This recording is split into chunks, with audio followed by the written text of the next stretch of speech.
Respiration में कितने step हैं? ग्लाइकोलाइसिस, ठीक है, क्रेब्स साइकिल, मेन जो स्टेप बता रहे हैं ग्लाइकोलाइसिस, क्रेब्स साइकिल, ईटीएस, ये मेन स्टेप है ना रेस्पिरेशन के। तो इसमें जो ग्लाइकोलाइसिस होती है वो कहाँ चलती है? सेल के साइटोप्लाज्म। जैसे मान लीजिए ये क्या है? सेल है, ये क्या है? सेल। और सेल में यहाँ क्या है? माइटोकॉन्ड्रिया। बाहर से ग्लूकोज आया तो ग्लूकोज जो है उसके साथ में ऑक्सीजन भी तो आएगी, क्योंकि ब्लड ग्लूकोज को भी लाएगा और ऑक्सीजन को भी लाएगा। ये यहाँ पहुँचेगा, ग्लूकोज ब्रेक डाउन करेगा किसमें? पायरुविक एसिड में ब्रेक डाउन करता है ना, इसको क्या बोलते हैं? ग्लाइकोलाइसिस। मैं शॉर्ट फॉर्म बता रहा हूँ, आप ग्लाइकोलाइसिस रेस्पिरेशन में पूरा पढ़ेंगे, ठीक है। तो ग्लाइकोलाइसिस चलती है सेल के साइटोप्लाज्म में। अगला जो स्टेप चलता है क्रेब्स साइकिल और ईटीएस। जो बचा है स्टेप कौन सा है? क्रेब्स साइकिल और ईटीएस। तो माइटोकॉन्ड्रिया में क्रेब्स साइकिल चलती है और क्या चलता है? Electron transport system. तब जाकर के कार्बन डाइऑक्साइड, वाटर और 38 एटीपी का फॉर्मेशन होता है एक ग्लूकोज से। समझ में आ रहा है ना? एक ग्लूकोज से कितना एटीपी? 38 एटीपी। यहाँ पर आप ये बताएंगे कि माइटोकॉन्ड्रिया में दो रिएक्शन चलती है, एक क्या हो गया यहाँ पर? क्रेब्स साइकिल कहाँ चलेगा? मैट्रिक्स में चलेगा। क्रेब्स साइकिल कहाँ चलेगा? मैट्रिक्स में, क्योंकि उसके एंजाइम्स कहाँ हैं? मैट्रिक्स में। तो बताइए मैट्रिक्स में क्या चीजें होती हैं? मैट्रिक्स में आपको एंजाइम मिलेगा। क्या मिलेगा? एंजाइम्स होंगे। कौन से एंजाइम? क्रेब्स साइकिल वाले। और क्रेब्स साइकिल, क्रेब्स साइकिल के एंजाइम, मतलब क्रेब्स साइकिल यहीं ऑपरेट होगा। और अगला जो स्टेप होता है इलेक्ट्रॉन ट्रांसपोर्ट सिस्टम, वो कहाँ ऑपरेट होता है? Inner membrane of mitochondria. जो माइटोकॉन्ड्रिया के अंदर की मेम्ब्रेन दिखाई दे रही है, जो फोल्ड हो गई है, उस पर क्या चलेगा? ईटीएस चलेगा, ठीक है। यहाँ ये चीजें जानकारी देखिए, इनर मेम्ब्रेन, इनर मेम्ब्रेन पर क्या होते हैं? देखिए क्रिस्टी होगा, क्रिस्टी का benefit increase surface area. Surface area बताइए, कोई सरफेस एरिया किसके लिए बढ़ाता है? For which purpose it increase the surface area?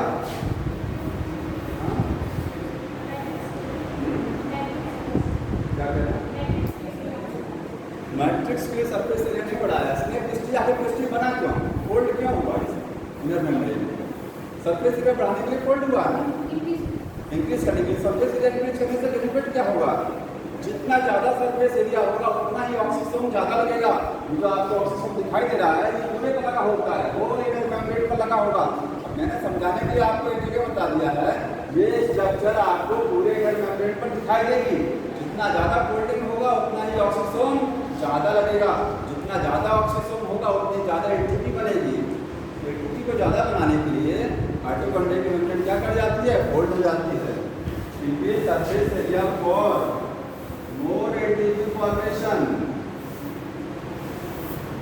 अब देखिए एक ग्लूकोज से तो 38 ही बनेगा ना, एक ग्लूकोज से आपको 50 नहीं बनेगा। मोर का सेंस ये नहीं है कि ज़्यादा फोल्ड हो गया तो ज़्यादा एटीपी बन जाएगी, नहीं। एक ग्लूकोज से उतना ही एटीपी बनेगा जितना बनता है। हाँ ये है कि ज़्यादा, क्योंकि ग्लूकोज तो बहुत सारा सेल में इंटर कर रहा है ना, सेवरल मॉलिक्यूल ग्लूकोज के सेल में इंटर कर रहे हैं। तो 38 इस तरीके से बहुत सारी एटीपी बन जाएंगी सेल में। जितना ज़्यादा ऑक्सीजन रहेगा उतनी एटीपी ज़्यादा बनेगी। बट एक ग्लूकोज से 38 ही बनेगा। समझ में आ रहा है? यहाँ ज़्यादा का सेंस ये नहीं है। ये हो गया। आगे जो F1 पार्टिकल्स हैं, F1 पार्टिकल्स, इनका रोल क्या है? इनका रोल है एटीपी का फॉर्मेशन कराना, ठीक है। इससे क्या होता है? एटीपी फॉर्मेशन में इसका रोल है। सब इसका डायरेक्ट फंक्शन हुआ एक। और माइटोकॉन्ड्रिया की जो इनर मेम्ब्रेन है, देखिए एटीपी बताइए कहाँ बनती है? इलेक्ट्रॉन ट्रांसपोर्ट सिस्टम में बनती है या क्रेब्स साइकिल से बनती है? सबने पढ़ा है। या ग्लाइकोलाइसिस में एटीपी बनती है? हाँ, एटीपी अगर पूछे एटीपी का फॉर्मेशन जो है कहाँ कहाँ होता है? ग्लाइकोलाइसिस से होता है या क्रेब्स साइकिल से या ईटीएस से? हाँ देखिए एटीपी जब आप पढ़ेंगे रेस्पिरेशन वाला चैप्टर तो वहाँ बताया जाएगा कि एटीपी जो है इलेक्ट्रॉन ट्रांसपोर्ट सिस्टम की मदद से बनती है। अगर एटीएस काम नहीं कर रहा है तो एटीपी नहीं बनेगा, लेकिन ऐसा नहीं कि कुछ एटीपी नहीं बनेगा, कुछ डायरेक्ट बनती है एटीपी। जब आप पढ़ेंगे, किसने पढ़ा होगा, ग्लाइकोलाइसिस और क्रेब्स साइकिल चलती है तो एक वर्ड होता है सबस्ट्रेट लेवल फॉस्फोराइलेशन। पढ़ा किसी ने? सबस्ट्रेट लेवल फॉस्फोराइलेशन में जैसे जीटीपी से जीटीपी बनता है ना, क्रेब्स साइकिल में अगर याद आ रहा होगा, एक होता है जीटीपी, गुआनिन डाइफॉस्फेट से जीटीपी बनती है। ये डायरेक्ट एटीपी का फॉर्मेशन है, ठीक है, यहाँ डायरेक्ट। ऐसे ही ग्लाइकोलाइसिस में डायरेक्ट, बाकी जो एटीपी है वो इलेक्ट्रॉन ट्रांसपोर्ट सिस्टम से बनती है। ईटीएस पे जाएंगे तभी एटीपी बनेगा। तो ईटीएस कहाँ चलता है? Inner membrane. यही नोट करना है यहाँ पर। इनर मेम्ब्रेन पर क्या होता है? ETS operates. ईटीएस ऑपरेट होता है यहाँ पर। क्या ऑपरेट होता है? इलेक्ट्रॉन ट्रांसपोर्ट सिस्टम चलता है यहाँ पर। और उससे क्या होगा? उससे बनेगा एटीपी फॉर्मेशन होगा, ठीक है। एटीपी का फॉर्मेशन देखिए, एटीपी बनाने में इसका रोल है, F1 पार्टिकल का रोल होता है, ठीक है। लेकिन ईटीएस ऑपरेट होता है उसमें इनर मेम्ब्रेन, क्योंकि इनर मेम्ब्रेन में बहुत सारे एंजाइम्स होते हैं। अब किसके एंजाइम है? इलेक्ट्रॉन ट्रांसपोर्ट सिस्टम के एंजाइम। भाई क्रेब्स साइकिल जो चलती है माइटोकॉन्ड्रिया के मैट्रिक्स में चल रही है ना, उसमें भी तो एंजाइम, क्योंकि बॉडी में जितना रिएक्शन चलता है हर रिएक्शन में कोई ना कोई एंजाइम पार्टिसिपेट करता है, कोई भी रिएक्शन चल रही है तो क्रेब्स साइकिल रिएक्शन है, पूरा रिएक्शन का सीरीज है ना। ऐसे ईटीएस क्या रिएक्शन का सीरीज है, तो उसमें एंजाइम्स होते हैं। एंजाइम्स कहाँ होते हैं? उसके इनर मेम्ब्रेन पर लगे होते हैं एंजाइम। ईटीएस से एटीपी बनेगा। एक लाइन यहाँ पर जो क्वेश्चन आता है, एटीपी फॉर्मेशन। एटीपी फॉर्मेशन अगर क्वेश्चन पूछा जाए एटीपी फॉर्मेशन किससे होता है, तो आप बताएंगे F1 पार्टिकल से होता है। माइटोकॉन्ड्रिया की इनर मेम्ब्रेन में सहायता करती है एटीपी को बनाने में, क्योंकि ईटीएस तभी चलेगा जब इनर मेम्ब्रेन रहेगा, क्योंकि इनर मेम्ब्रेन में एंजाइम्स हैं। और तीसरी चीज़ क्या है? एटीपी बनाने में प्रोटॉन ग्रेडियंट काम करता है। क्या काम करता है? Proton gradient. भाई उसका सबसे बड़ा कारण यही है प्रोटॉन ग्रेडियंट। प्रोटॉन ग्रेडियंट समझ रहे हैं? देखिए माइटोकॉन्ड्रिया के बाहर की मेम्ब्रेन, ये इनर मेम्ब्रेन, ये मैट्रिक्स बीच में जो जगह है इसको क्या बोलते हैं? Intermembranous space. दो मेम्ब्रेन के बीच का स्पेस है ना, इंटरमेम्ब्रेनस स्पेस है। ये क्या है? इंटरमेम्ब्रेनस स्पेस, ठीक है। तो माइटोकॉन्ड्रिया अगर मैं देखिए यहाँ पर लाइन खींच रहा हूँ, ये बोल रहा हूँ माइटोकॉन्ड्रिया की इनर मेम्ब्रेन है। ये क्या है? इनर मेम्ब्रेन माइटोकॉन्ड्रिया की। इधर क्या होगा बताइए? इधर होगा मैट्रिक्स होगा ना, इधर क्या होगा? मैट्रिक्स। इधर क्या होगा? इंटरमेम्ब्रेनस स्पेस होगा। तो इस लाइन के अगर मान लीजिए इसको मैं फोल्ड कर देता हूँ, फोल्ड करते हैं, इसकी बना दें, ठीक है, तो सीधा कर दीजिए, कोई बात नहीं है। इसके इधर और इधर जब प्रोटॉन की कंसंट्रेशन में डिफरेंस आएगा, प्रोटॉन का मतलब होता है H प्लस की कंसंट्रेशन में जब क्या होता है? डिफरेंस जनरेट होता है, ठीक है। डिफरेंस का मतलब जानते हैं अंतर। अगर H प्लस ज़्यादा हो गए, यहाँ कम हो गए तो एटीपी बन जाएगी, क्योंकि ये एंजाइम तभी एक्टिव होगा। ये एंजाइम जैसे पैप्सिन जानते हैं, हमारे स्टमक में कौन सा एंजाइम बनता है? पैप्सिन। वो पैप्सिन एक्टिवेट फॉर्म में नहीं बनता है, इनएक्टिवेट फॉर्म में बनता है ना, प्रोपैप्सिन की फॉर्म में। एक्टिवेट कैसे होता है? HCl हाइड्रोक्लोरिक एसिड की प्रेजेंस में जानते हैं ना, स्टमक में बनता है एक एसिड, इसको क्या बोलते हैं? HCl। HCl एंजाइम को एक्टिवेट कराता है। ऐसे ये एंजाइम इनएक्टिव स्टेट में है। कौन सा? ATP synthase enzyme inactive. इसको एक्टिवेट कौन कराएगा? Proton gradient. जैसे ही प्रोटॉन ग्रेडियंट डेवलप हो गया, जैसे ही इनर मेम्ब्रेन माइटोकॉन्ड्रिया के इधर और इधर प्रोटॉन की कंसंट्रेशन में डिफरेंस जनरेट हो गया, तुरंत ये एंजाइम एक्टिवेट हो जाएगा, तुरंत एटीपी बना देगा। और डिफरेंस कैसे जनरेट होता है? जब आप वाला चैप्टर पढ़ेंगे, कौन सा वाला? रेस्पिरेशन इन द प्लांट्स, वहाँ पर आपको बताया जाएगा डिफरेंस कैसे, कहाँ कैसे प्रोटॉन यहाँ ज़्यादा हो जाते हैं और कैसे प्रोटॉन यहाँ कम हो जाते हैं। समझ में आ रहा है? तो प्रोटॉन कम ज़्यादा होंगे तभी डिफरेंस आएगा। एक लाइन में इसका मतलब है एटीपी फॉर्मेशन कैसे होता है? बाय प्रोटॉन ग्रेडियंट का मतलब होता है difference across inner membrane, inner mitochondrial membrane. ये माइटोकॉन्ड्रिया के जो अंदर की मेम्ब्रेन है उसके अक्रॉस का मतलब इधर और बाई F1 पार्टिकल। दोनों साइड में प्रोटॉन का सेंस क्या है H प्लस। अब ये डिफरेंस कैसे होता है उससे होता है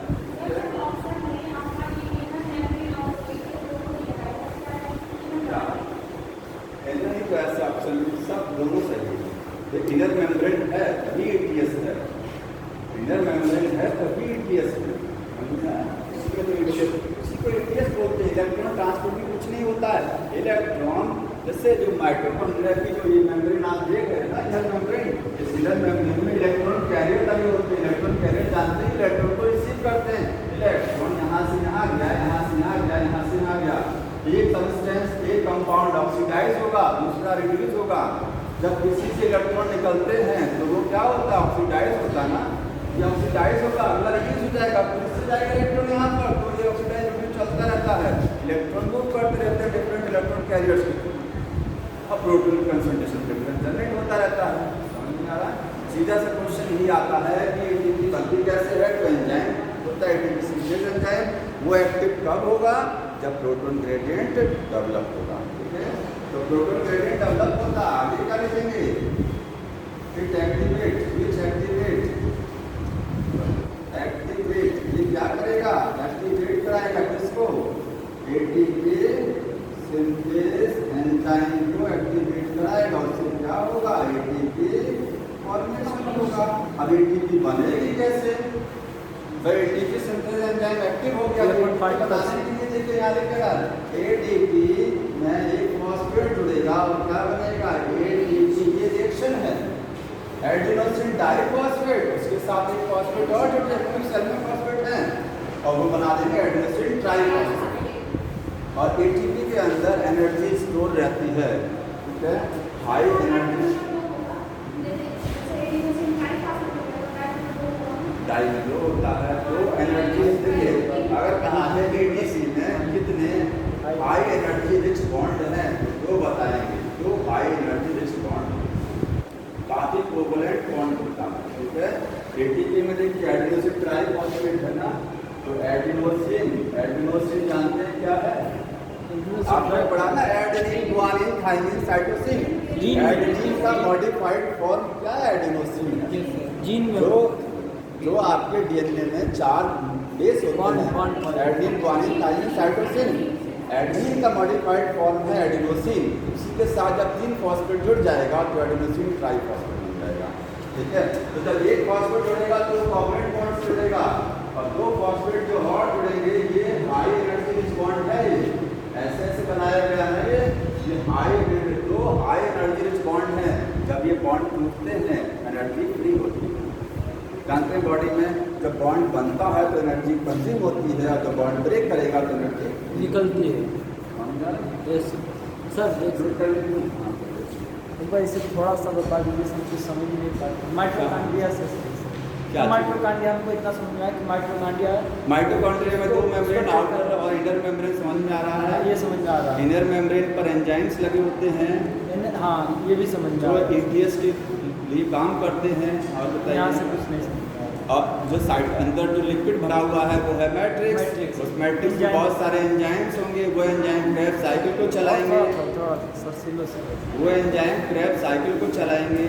क्रेब्स साइकिल क्या, रेस्पिरेशन का एक स्टेप होता है क्रेब्स साइकिल, ये समझ में आ रहा है। Yes sir. तो इसके बाद अब मैट्रिक्स में और क्या होगा, मैट्रिक्स में DNA मिलेगा, सर्कुलर DNA है जो प्रोकैरियोटिक नेचर का, राइबोसोम जो है वो प्रोकैरियोटिक नेचर के हैं, RNA मिलेगा क्योंकि यहाँ DNA वहीं RNA।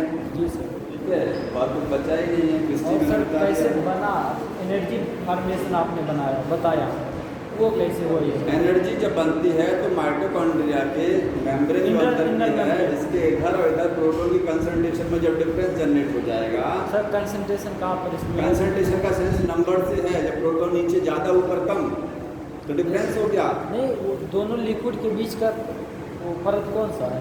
अरे ये इनर मेम्ब्रेन है, देखिए ये इनर मेम्ब्रेन है, इसके इधर मैट्रिक्स है, इसके इधर इंटर मेम्ब्रेनस स्पेस है।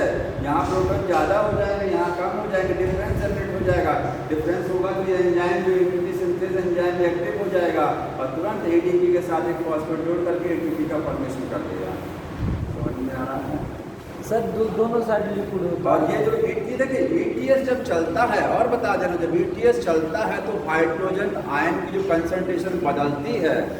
बोलते नहीं, अभी मैं बता रहे थे हाइड्रोजन ज़्यादा कहाँ से हो जाएंगे, ETS जब चलेगा, इलेक्ट्रॉन जब एक कैरियर से दूसरे पर जाएंगे, दूसरे से तीसरे पर जाएंगे, तो हाइड्रोजन जो है यहाँ से इंटरमेम्ब्रेनस स्पेस से निकल करके कहाँ जाएगा, यहाँ मैट्रिक्स में आ जाएगा हाइड्रोजन H+।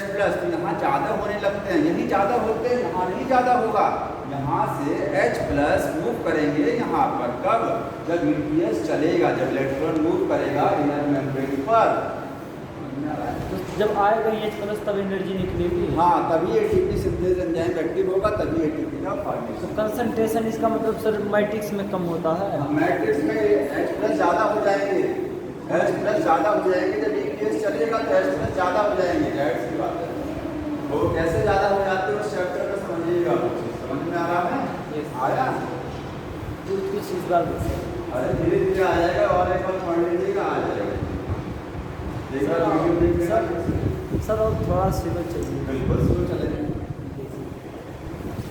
सबको समझ में आ रहा है।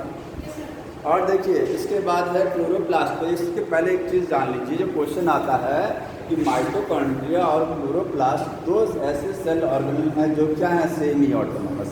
इसको लिख लो, बहुत धीरे चल रहा है, लिखिएगा माइटोकॉन्ड्रिया एंड क्लोरोप्लास्ट, ये क्या है, semi autonomous, semi autonomous cell organelles हैं। जल्दी जल्दी। Yes sir. बाकी कोई सेल ऑर्गेनल सेमी ऑटोनोमस नहीं होता है। सेमी ऑटोनोमस का मतलब समझ रहे हैं, ऑटोनोमस का मतलब होता है अगर हम सारा काम खुद कर रहे हैं तो हम फुल्ली ऑटोनोमस हैं, और मैं कुछ काम कर रहा हूँ, कुछ काम मैं नहीं कर पा रहा हूँ, तो सेमी ऑटोनोमस, दूसरे पर निर्भर होना। जी सर। कुछ काम के दूसरे पर डिपेंड है। तो माइटोकॉन्ड्रिया क्या है, ये क्योंकि इसमें बताइए माइटोकॉन्ड्रिया को प्रोटीन की जरूरत है या नहीं है? कहाँ जरूरत है प्रोटीन की?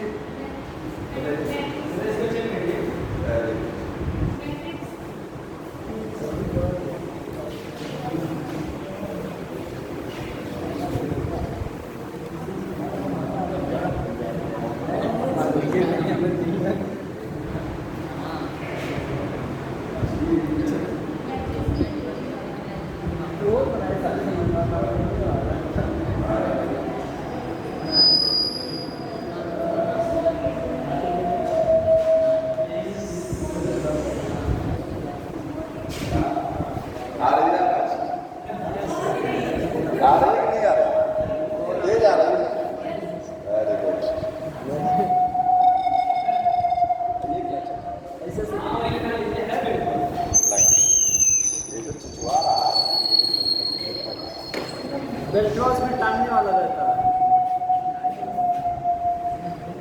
मैडम भी आ रहा है।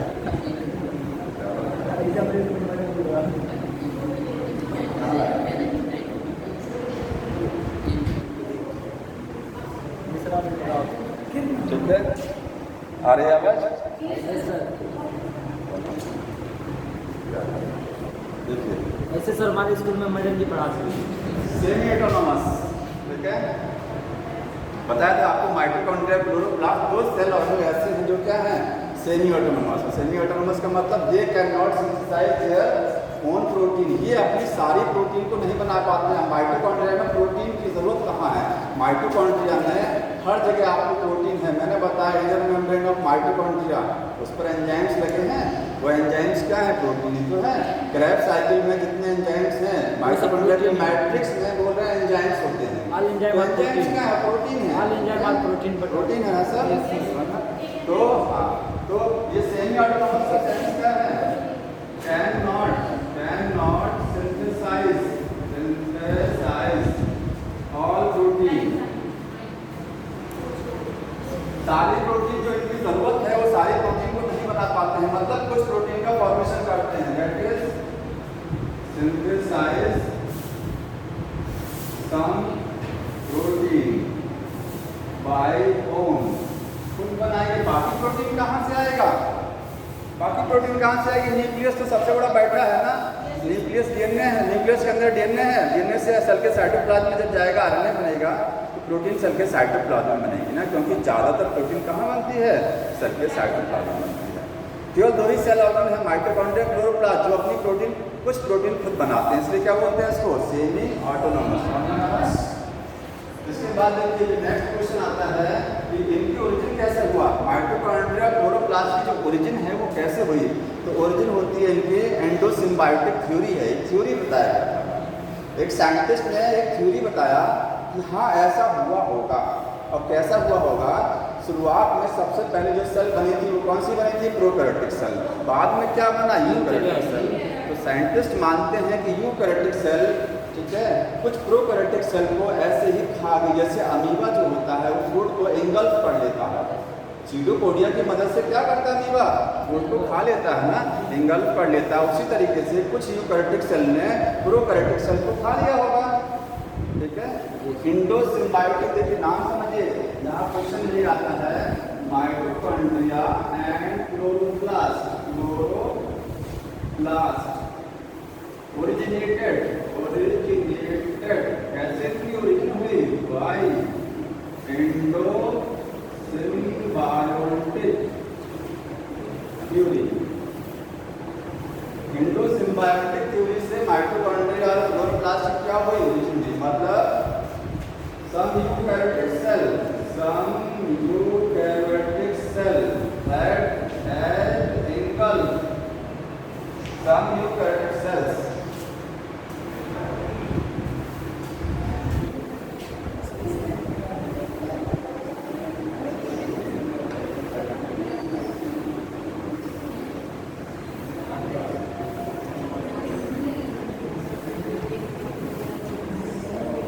देखिए some eukaryotic cells had engulfed prokaryotic cell,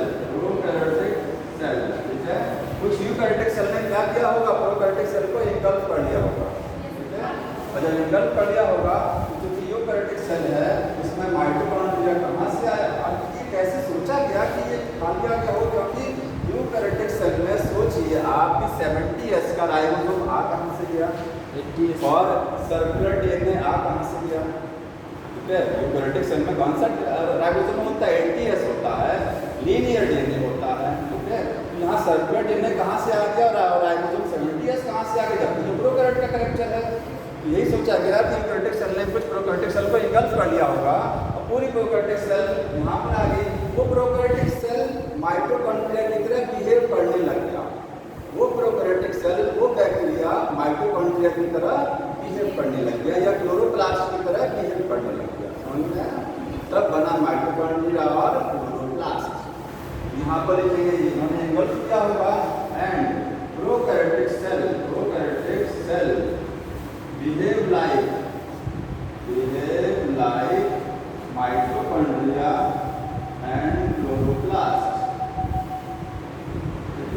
यही क्वेश्चन आता है कि इसकी ओरिजिन किससे हुई, तो आप बताएंगे एंडोसिम्बायोटिक थ्योरी के थ्रू हुआ था ओरिजिन, समझ में आ रहा है। और इसमें कोई अलग क्वेश्चन नहीं आता है। या फिर एक क्वेश्चन आएगा सेमी ऑटोनोमस क्यों बोलते हैं इसको, तो सेमी ऑटोनोमस हमने आपको बता दिया।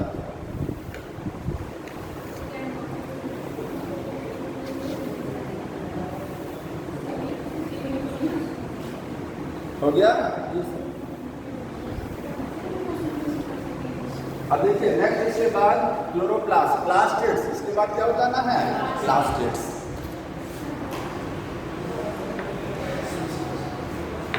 क्लोरोप्लास्ट केवल यही काम है, प्रोटीन फॉर्मेशन दोनों में मिलकर काम करे, केवल यही इतना काम है। नहीं, माइटोकॉन्ड्रिया का काम तो एनर्जी बनाना है, क्लोरोप्लास्ट का काम फोटोसिंथेसिस है, ठीक है। लेकिन चूंकि प्रोटीन की जरूरत इनको भी है ना, तो कुछ प्रोटीन ये खुद बना लेते हैं बाय इटसेल्फ, क्योंकि इनके पास प्रोटीन बनाने के लिए आपके पास क्या होना चाहिए, एक आरएनए होना चाहिए, डीएनए होना चाहिए और राइबोसोम होने चाहिए। डीएनए है तो आरएनए बन जाएगा, डीएनए आरएनए राइबोसोम मिलकर क्या बना देते हैं, प्रोटीन का फॉर्मेशन कर देते हैं।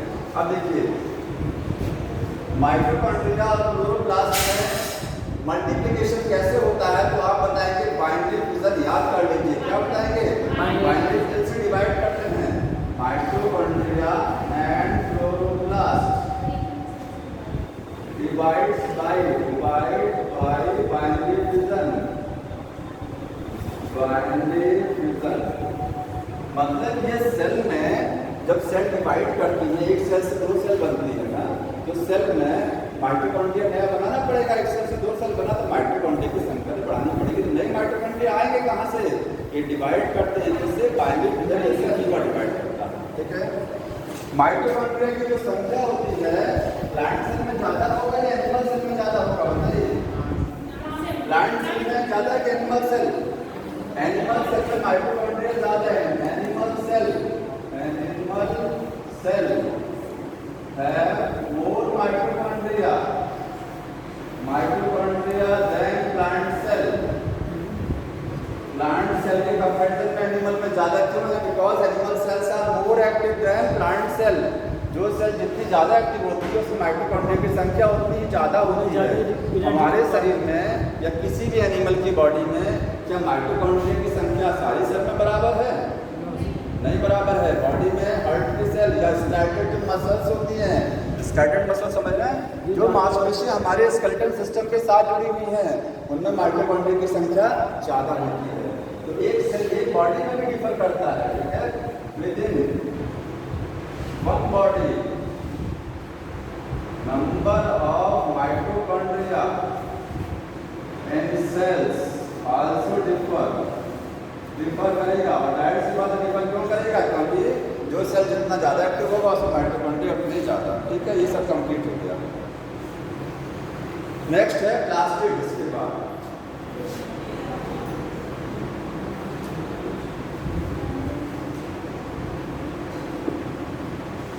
प्लास्टिड्स क्या होते हैं पता है इसको? Page number 135।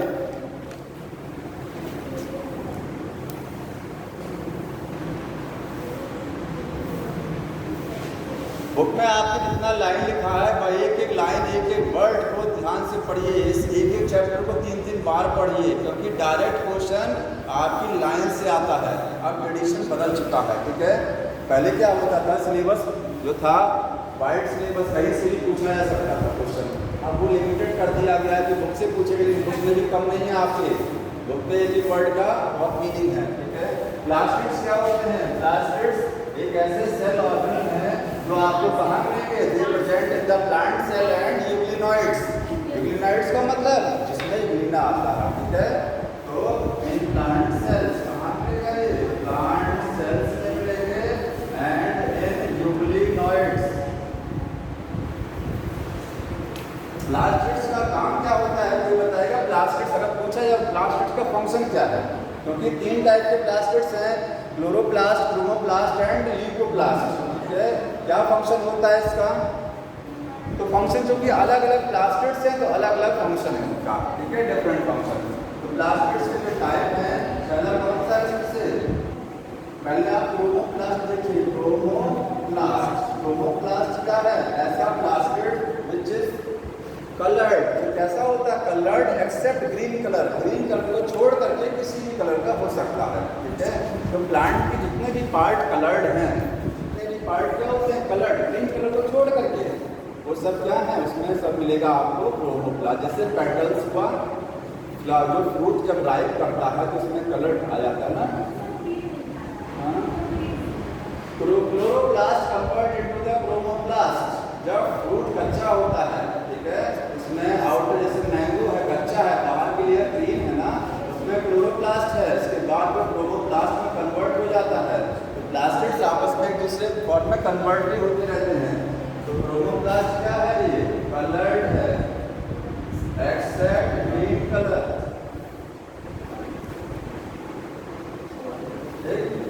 और पेटल्स में होता है, एग्जाम्पल क्या है इसका? आपको मिलेगा एग्जाम्पल में इन पेटल्स, जो फ्लावर के पेटल्स होते हैं, और सब बॉल में मिलेगा, फ्रूट बॉल में मिलेगा। पेटल्स में जो इसका फंक्शन है वो अट्रैक्ट इंसेक्ट।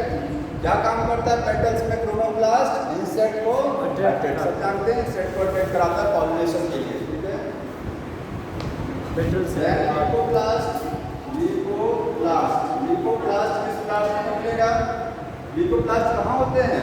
प्लांट के ऐसे पार्ट जहाँ लाइट नहीं पहुँचती है वहाँ होता है ल्यूकोप्लास्ट। बिकॉज इसीलिए ये क्या होते हैं, कलरलेस जनरली।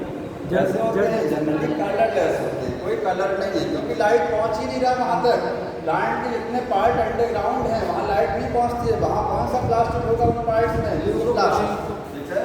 तो कहाँ प्रोटेक्ट होते हैं, protect in those part, those plant part where light do not reach, जहाँ पर लाइट नहीं पहुँचती है, ठीक है।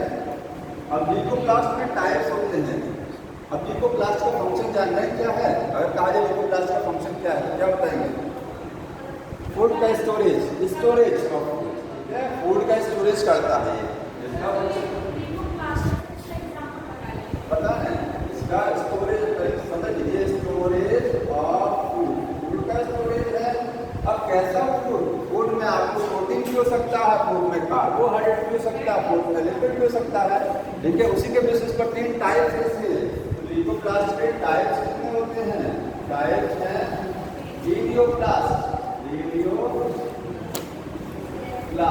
इलियोप्लास्ट क्या स्टोर करते हैं, दे स्टोर द फैट और ऑयल, ऑयल या फैट को स्टोर करेंगे, स्टोर ऑयल या फिर फैट। मतलब लिकोप्लास्ट हमेशा स्टोरेज ही करेगा, क्या करेगा, स्टोरेज। दूसरा क्या है, प्रोटीनोप्लास्ट, प्रोटीनोप्लास्ट, प्रोटीनोप्लास्ट किस चीज को स्टोर करेगा, नाम से समझ में आ रहा है, प्रोटीन का स्टोरेज करेगा, तो स्टोर प्रोटीन, स्टोर प्रोटीन, ठीक है। और एल्यूमिनोप्लास्ट, इसी का एक नाम होता है एल्यूमिनोप्लास्ट, एल्यूमिनोप्लास्ट। वो एक तरीके का क्या है, एक टाइप ऑफ प्रोटीनोप्लास्ट, जो एक तरीके का प्रोटीनोप्लास्ट है, ठीक है। अभी मैं सबका एग्जांपल बता रहा हूँ, कहाँ कहाँ ये मिलेगा। यस सर, कहाँ कहाँ ये मिलेगा, सब एग्जांपल, ठीक। और तीसरा क्या है, थर्ड देखिए, एमाइलोप्लास्ट, एमाइलोप्लास्ट, ठीक है। एमाइलोप्लास्ट क्या स्टोर करेगा, कार्बोहाइड्रेट, समझ में आ रहा है ना, क्योंकि एमाइलेज एंजाइम क्या करता है, कार्बोहाइड्रेट को डाइजेस्ट कराता है ना, तो स्टोर कार्बोहाइड्रेट, कार्बोहाइड्रेट को स्टोर करेगा, ठीक है।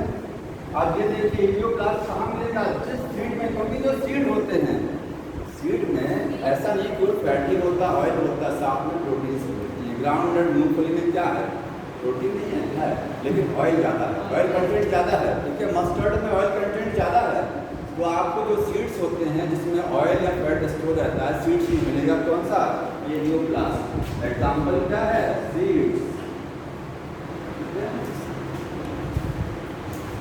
सीड्स दैट कंटेन ऑयल और फैट।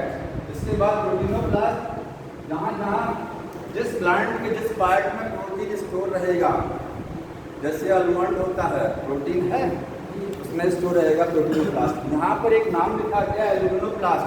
एल्यूमिन लेयर कहाँ होती है बताइए, वर्टिकल सेक्शन ऑफ बेस, बताया है मैंने आपको ना, जब मैं पढ़ा रहा था जो मॉर्फोलॉजी फ्लावरिंग प्लांट, उसमें मैंने बताया था डाइकॉट और मोनोकॉट की सीड का वर्टिकल सेक्शन, उसमें मक्का जो होता मेज के सीड का वर्टिकल सेक्शन बताया था, ठीक है, याद आ रहा। उसमें एक लेयर डायग्राम फिर से बना दे रहा हूँ, देखिए ये था यहाँ पर,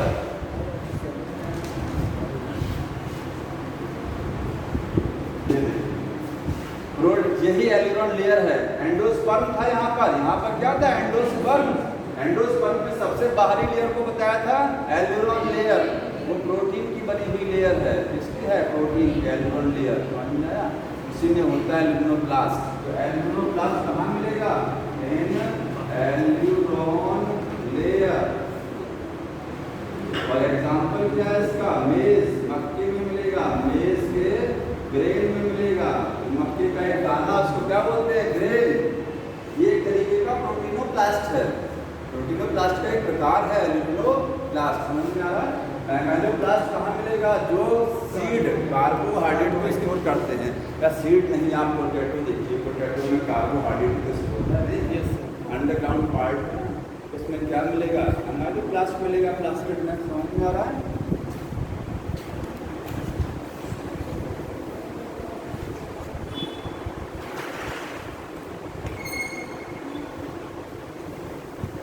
अब इसके बाद बताना है क्लोरोप्लास्ट। हटा दे इसको। Yes sir. समझ में आ रहा है?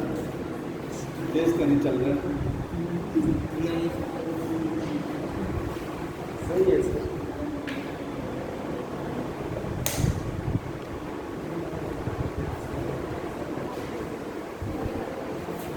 जल्दी लिखिए। हो गया?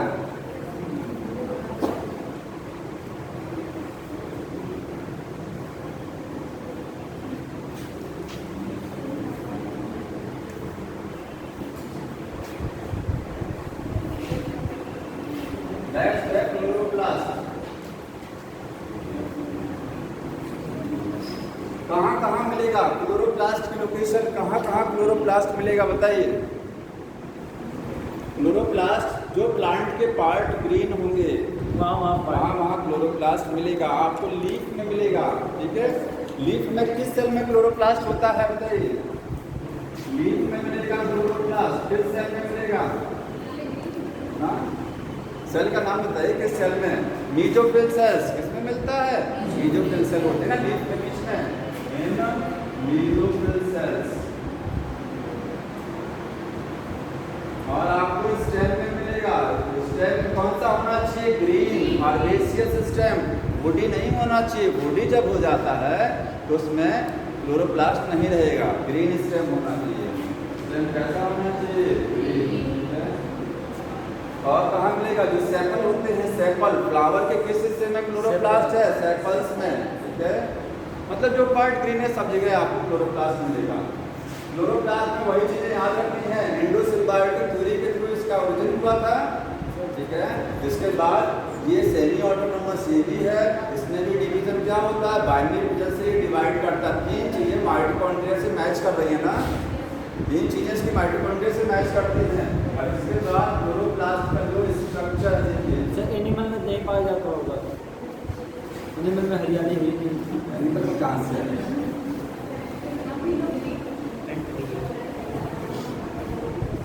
Double membrane bound cell organ है। कैसा है ये डबल मेम्ब्रेन बाउंड? देखिए जो सर हरे जीव होते हैं उनमें नहीं पाया जाता होगा।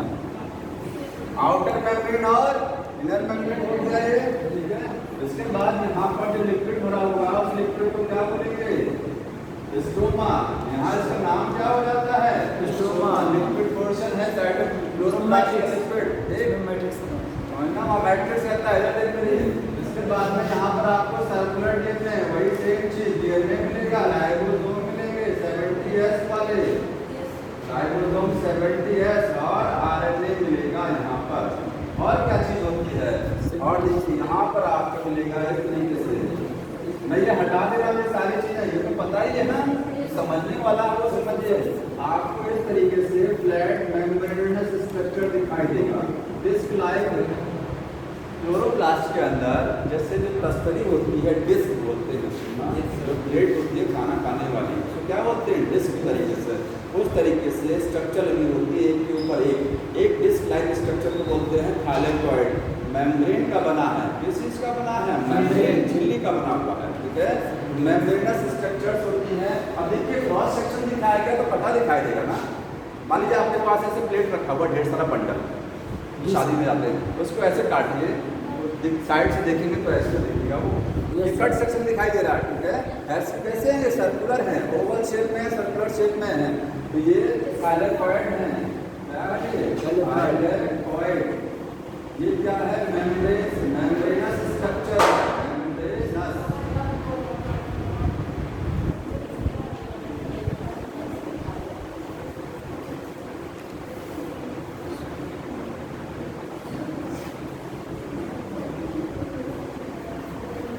डिस्क लाइक मेम्ब्रेनस स्ट्रक्चर है, डिस्क की तरीके से। कैसा है? डिस्क लाइक है। और इसके बंडल को क्या बोलेंगे? ग्रेनम। क्या बोला जाएगा? बंडल। यहाँ पर ये बंडल है, दैट इज कॉल्ड ग्रेनम। ठीक है, इसी तरीके से यहाँ पर एक ग्रेनम और रहेगा। यहाँ पर देखिए और भी ग्रेनम हो सकते हैं। और ग्रेनम आपस में जिस मेम्ब्रेन से जुड़ा रहेगा उसको बोलते हैं स्ट्रोमा लैमेली। क्या बोला जाता है? ये है स्ट्रोमा लैमेली। स्ट्रोमा लैमेली हो गया। अब क्लोरोफिल का मॉलिक्यूल कहाँ लगा रहता है? यहाँ क्लोरोफिल मतलब फोटोसिंथेटिक जो पिगमेंट्स हैं जो फोटोसिंथेसिस में मदद करेंगे वो कहाँ लगे रहते हैं? थायलेकोइड मेम्ब्रेन की इनर सरफेस, याद रखिए। जैसे मान लीजिए मैं एक बुक बना रहा हूँ, ये थायलेकोइड मेम्ब्रेन है, ये क्या है? थायलेकोइड मेम्ब्रेन है, ठीक है। अंदर से ऐसा है ये, इसकी इनर सरफेस कौन सी हुई? ये वाली। ये पहला देखिए हटा दीजिए इसको, ये हो गया ना। इसी के नीचे क्लोरोफिल का मॉलिक्यूल यहाँ लगा रहेगा और यहाँ क्लोरोफिल का मॉलिक्यूल यहाँ लगा रहेगा, ठीक है। थायलेकोइड मेम्ब्रेन में अंदर इनर सरफेस पर लगे रहते हैं। तो वो यहाँ बताएंगे कि थायलेकोइड में क्या होता है। यहाँ एक पॉइंट लिखेंगे, क्लोरोफिल कहाँ है? क्लोरोफिल की जगह फोटोसिंथेटिक पिगमेंट लिखिएगा। इसमें क्लोरोफिल के साथ साथ कैरोटीनॉइड भी होता है। खाली क्लोरोफिल अकेले नहीं रहता, और भी फोटोसिंथेटिक पिगमेंट हैं। तो पूरा एक साथ लिखते हैं, photosynthetic pigments present on inner membrane of thylakoid के अंदर के सरफेस पर लगा रहेगा, ठीक है। और जब आप पढ़ेंगे फोटोसिंथेसिस, वहाँ बताएंगे फोटोसिस्टम फर्स्ट और फोटोसिस्टम सेकंड। तो आगे की डिटेल में उस वाले चैप्टर में, ठीक है। यहाँ आपको खाली क्लोरोप्लास्ट समझना है। अंदर लिक्विड हो गया, इसमें क्लोरोप्लास्ट का काम क्या है? फोटोसिंथेसिस करना। फोटोसिंथेसिस में दो रिएक्शन होता है। एक रिएक्शन क्या होती है? लाइट रिएक्शन होती है ना, और एक को क्या बोलते हैं? Dark reaction. बता सको फोटोसिंथेसिस जो है मतलब फूड का जो फॉर्मेशन होता है उसमें दो स्टेप होते हैं, लाइट रिएक्शन और डार्क रिएक्शन। लाइट रिएक्शन कहाँ चलती है? ग्रेनम में। डार्क रिएक्शन कहाँ चलती है? स्ट्रोमा में। और क्या अंतर होता है तो उसी चैप्टर में पढ़िए, क्योंकि फोटोसिंथेसिस पूरे चैप्टर में समझाना है ना। फोटोसिंथेटिक हायर प्लांट जो चैप्टर है कि लाइट रिएक्शन और डार्क रिएक्शन में अंतर क्या है। बहुत सारे अंतर हैं, लेकिन बस भाई इतना जान लीजिए कि लाइट रिएक्शन कहाँ चलती है? ग्रेनम। जहाँ क्लोरोफिल रहेगा वहीं लाइट रिएक्शन चलेगा, क्योंकि क्लोरोफिल ही लाइट को पकड़ता है। भाई प्लांट में लाइट को कौन पकड़ता है? क्लोरोफिल ही उसको खींचने का काम करता है, ठीक है। तो ग्रेनम में होता है ना, थायलेकोइड में होता है। थायलेकोइड के बंडल को क्या बोलते हैं? ग्रेनम। और डार्क रिएक्शन कहाँ चलती है? स्ट्रोमा में, क्योंकि डार्क रिएक्शन के लिए एंजाइम चाहिए, ठीक है। अब क्या लाइट रिएक्शन में क्या चीज़ बनती है? डार्क में क्या बनती है? लाइट में ऑक्सीजन बनता है। लाइट रिएक्शन में ऑक्सीजन निकलेगा, ठीक है। सर ये प्रोकैरियोटिक सेल है। हाँ, ये प्रोकैरियोटिक सेल है। ये प्रोकैरियोटिक सेल दिखाई दे रही है 70s। हाँ, क्या कह रहे हैं? सुन लीजिए तो क्या होता है, शॉर्ट फॉर्म में सुन लीजिए। जैसे आप बोलते हैं कार्बन डाइऑक्साइड प्लस वाटर आपस में मिलकर के लाइट की प्रेजेंस में और क्लोरोफिल की प्रेजेंस में ग्लूकोज प्लस ऑक्सीजन निकालते हैं। ये तो सिस्टम है। Yes sir. Carbon dioxide water ये दो स्टेप में रिएक्शन चाहिए। पूरा रिएक्शन दो मेन स्टेप में चलता है। लाइट रिएक्शन में क्या होता है? लाइट रिएक्शन में ये जो वाटर है ना, ये वाटर टूटता है, ठीक है। मतलब कह सकते हैं लाइट रिएक्शन में बनेगा ATP, बता दे रहा हूँ, NADPH2 ये बनेगा। और क्या बनेगा? ऑक्सीजन रिलीज होगा, ठीक है। वाटर टूटेगा तो ऑक्सीजन निकालेगा और H+ निकालेगा, ठीक है। ये चीज़ क्या है? अभी कहाँ से आ गया? ये जब आप पढ़ेंगे ना लाइट रिएक्शन पूरा बताएंगे, अलग सिस्टम है, वहाँ बताएंगे कि लाइट रिएक्शन में बनता है, ठीक है। ये बनेगा और यही चीज़ डार्क रिएक्शन में यूज होगी। अब डार्क रिएक्शन में क्या होता है? देखिए इसकी कहानी तो लाइट रिएक्शन में खत्म हो गई, क्योंकि लाइट रिएक्शन में टूट गया, वाटर बना दिया, वाटर ने ऑक्सीजन निकाल दिया, बचा क्या? कार्बन डाइऑक्साइड बचा ना। तो डार्क रिएक्शन में कार्बन डाइऑक्साइड रिड्यूस होता है। रिड्यूस का मतलब इसका रिडक्शन होता है और क्या बनता है? ग्लूकोज। तो कार्बन डाइऑक्साइड से ग्लूकोज कहाँ बनेगा? डार्क रिएक्शन में, ठीक है। और इसको रिड्यूस करने के लिए रिड्यूसिंग पावर कहाँ से आएगा? ATP NADPH2 की रिड्यूसिंग पावर है, तो कहाँ बनती है? लाइट रिएक्शन में बनती है। मतलब इसको रिड्यूस कराना है इसमें ग्लूकोज में, तो रिड्यूस कराने के लिए रिड्यूसिंग पावर चाहिए ना, वो लाइट रिएक्शन में बन जाती है, इसमें कन्वर्ट हो जाता है। तो आधा स्टेप कहाँ चल रहा है? लाइट रिएक्शन में, आधा डार्क रिएक्शन में चल रहा है।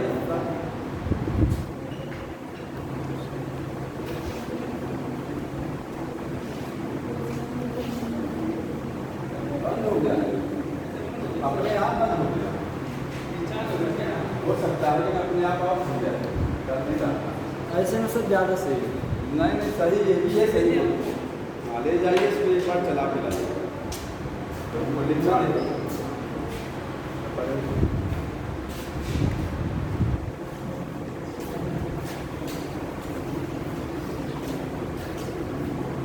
समझ में आ गया क्लोरोप्लास्ट? Yes yes.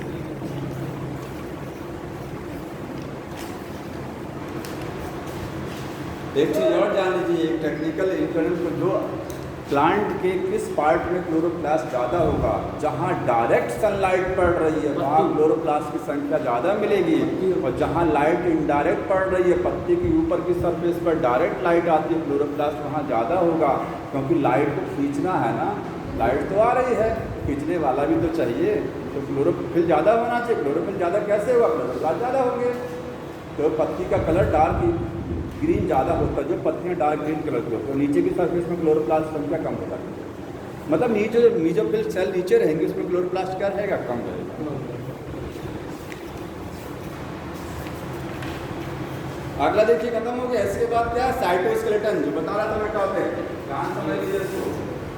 सब लोग बुक में बार बार यहाँ से जाने के बाद में बुक को कई बार पढ़ा करिए, उसमें इतने वर्ड दिए हैं, लाइन दिया है, उसको बार बार रीड करिए, इससे हट के कुछ नहीं पढ़ना, ज़्यादा नहीं, थोड़ा बहुत पहले ये पढ़िए, देन आप एक्सेस जानकारी पढ़िए, देखिए बाकी तो एक्सेस थोड़ा बहुत बता ही देते, जो भी है ज़रूरत है, और भी चाहिए तो आप अलग से पढ़िए, लेकिन पहले ये जरूरी है आपके एनसीईआरटी को, ठीक है, इसको कई बार पढ़िए।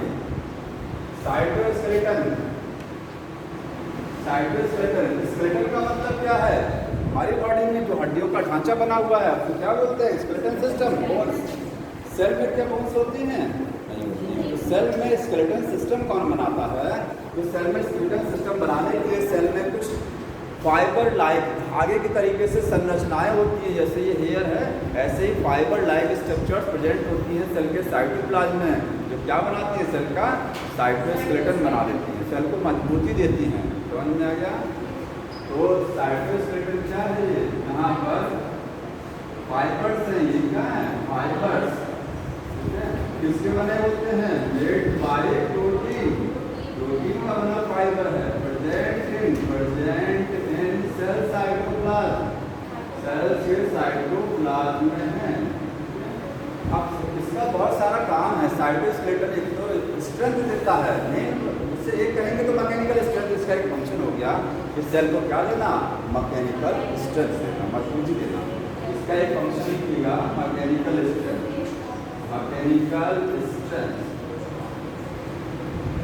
इसका मेन ये फंक्शन हो गया, ठीक है, प्रोवाइड मैकेनिकल स्ट्रेंथ। अब इसमें टाइप्स पढ़ लीजिए, साइटोस्केलेटन में कौन कौन से फाइबर, मैंने फाइबर लिखा ना, फाइबर कौन कौन से होते हैं? तो फाइबर पहला कौन सा है इसमें? एक इसमें नाम लिखा हुआ है, कोई क्या नाम लिखा है?